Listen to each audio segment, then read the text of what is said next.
Hello people, today I have with us the high-grade Dilanza. This is from Mercury. Yeah, we're going to do another one of those today. So the Dilanza, this is the standard type. There are two options available in this box.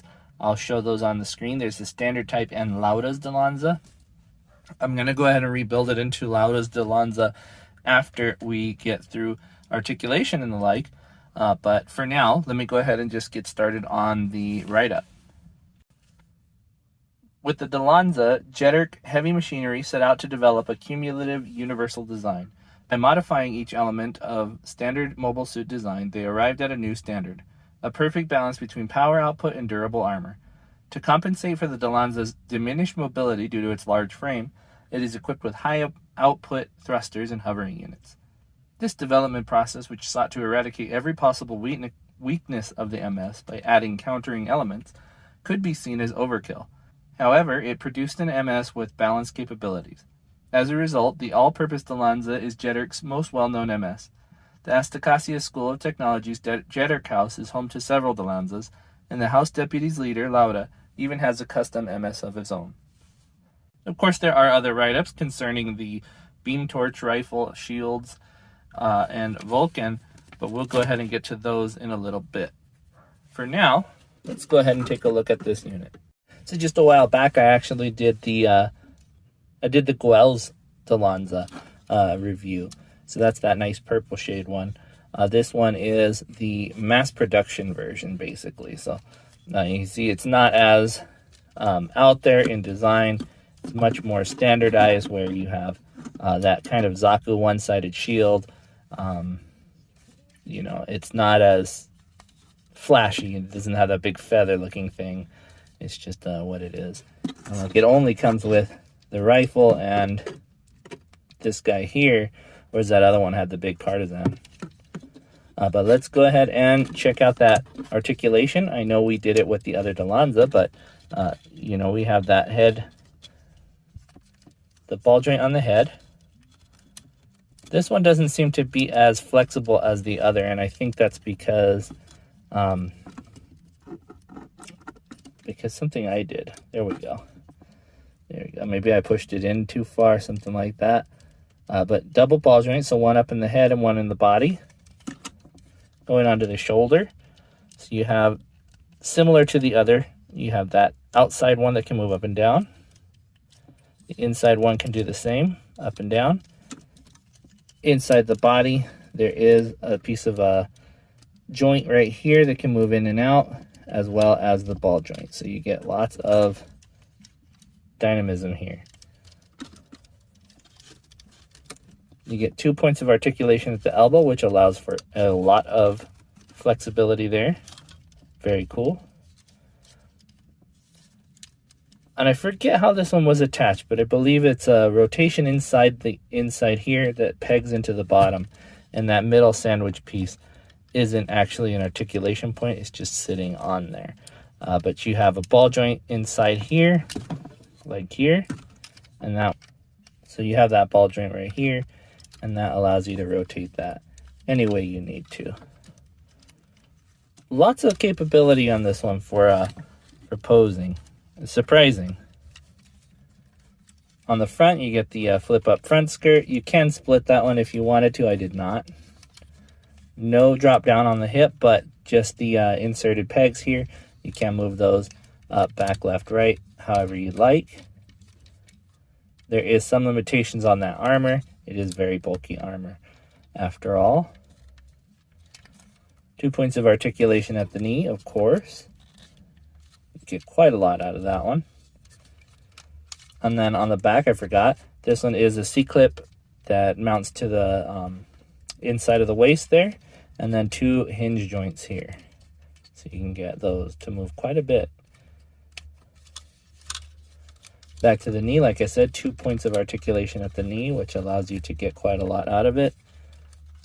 If you move that outward, there we go. All the way like this, and I messed this one up. We'll have to put that one back on later. The foot, ball joint up here in the lower leg section. So you get that quite a lot there. And then you get a point of rotation here. So you can pivot that.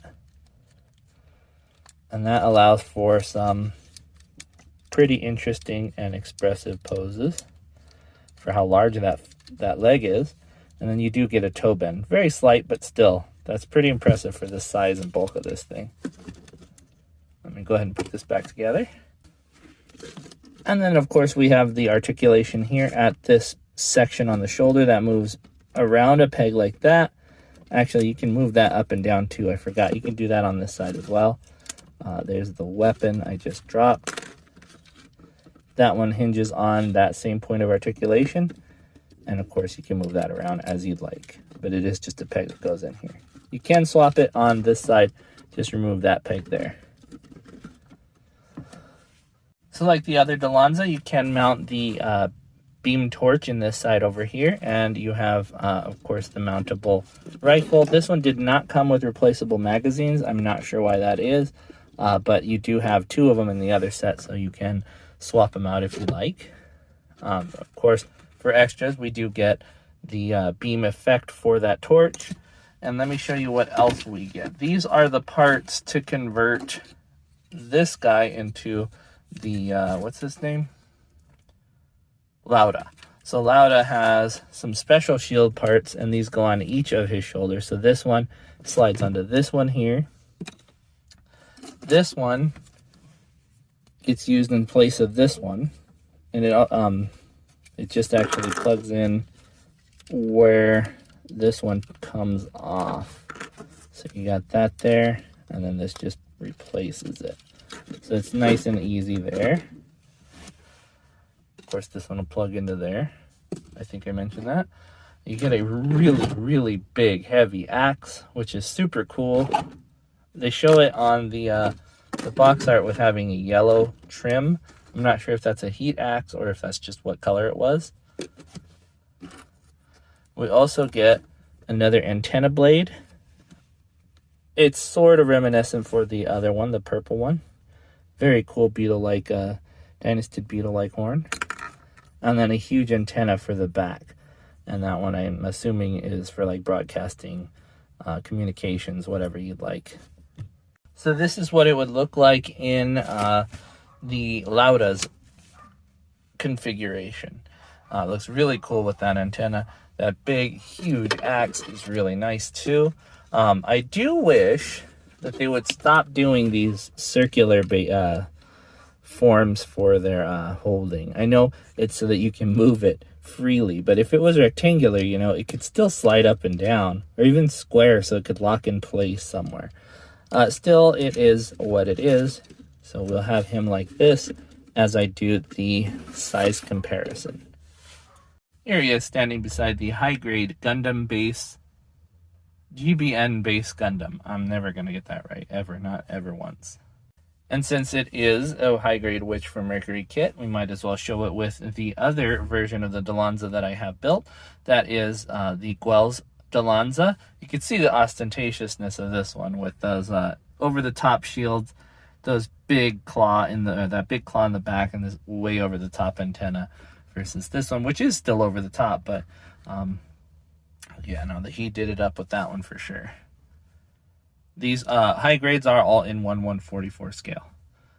Another model kit in 1/144 scale. This is the Alto from the 30-minute mission series. And even though this one is in 1/100 scale, they are just about the same size in height. But the Dilanza definitely has it in bulk versus this 1/100 scale frame arms Jinrai. The roughly 1/12 scale frame arms girl architect, here standing beside him, makes him look a little bit shorter. But the Nero from the Hexagear series in 1/24 scale makes him look a lot bigger. But when it comes to sizes in my particular collection, the master grade always has it. In 1/100 scale, he does dwarf this little guy. So like I mentioned, there are a couple of write-ups if you wanted me to take a glance at those. The beam torch is a melee weapon common to all Dilanza units with a broad beam blade. When not in use, it is stored in the weapon dock inside the shield. Of course, I showed you that earlier. It is still in the this shield as well. The beam rifle is a standard sidearm developed for MS units by Jeterk Heavy Machinery. In addition to burst attack, it boasts several other firing modes. So that is this guy here. The shield, protective armament attached to the Dilanza's shoulder. Lauda's personal unit features a rounded shield on each shoulder, but obviously we can see that. The beam Vulcans on his chest. These are beam weaponry affixed to the unit's chest. Due to the beam's low power and rapid fire capability, it's largely used for diversionary tactics.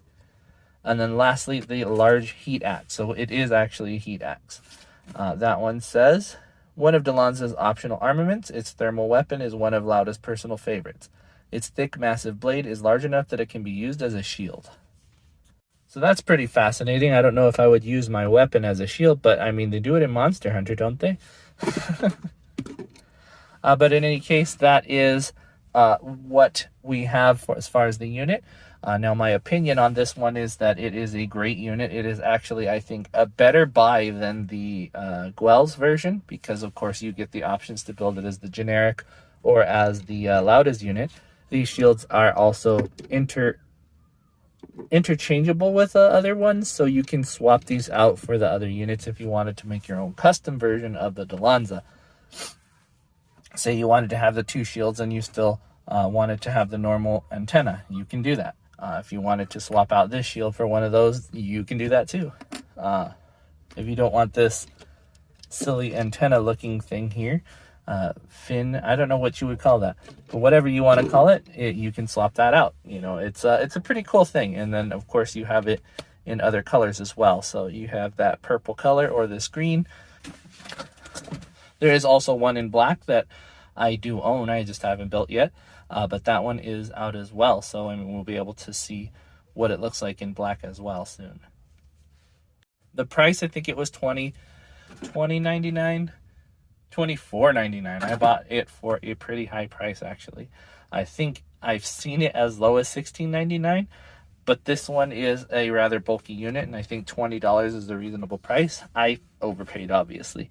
That said, I still really think that it's a better deal than the other Dilanza that's out there right now. Well, than the one Dilanza that I built. The black one, it's yet to be seen whether I like that one over this one.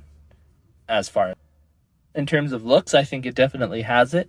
And build, that's something to be determined. I think the plastic on this one is different than the plastic that we've seen on most of the modern kits. They put a lot of the gray and that soft, really nice, supple plastic, whereas these ones are that old, hard plastic that they've made a lot of high grades out of over the years. So they didn't exactly put all the money in the world into this one. That said, it is an enemy unit. They do tend to go cheaper with these ones here. So it's that really hollow feeling plastic on these parts. And they do tend to cut and gouge a little bit easier than I think these softer plastics do. And they are a little bit less forgiving, so you'll need to sand some of it down. And it's a little bit tougher to do on this one in particular because it is curved everywhere. But with that in mind, I think it's a great kit, and it looks fantastic. I think with the dynastic beetle horn right here, the rhino beetle horn, it looks really cool. So this one was probably going to be my preferred one from the start. But with my opinion out of the way, I'd like to know what you guys think. If you guys mind giving me your opinions in the comments, I definitely appreciate it. I do appreciate that you guys watch it. I have been getting more interactions lately, and I appreciate the heck out of that. But with that said, I think I'll close this video out and say thank you guys for watching my reviews. I will see you guys next time, or you'll see me, but more than likely you'll see my stuff. Bye-bye.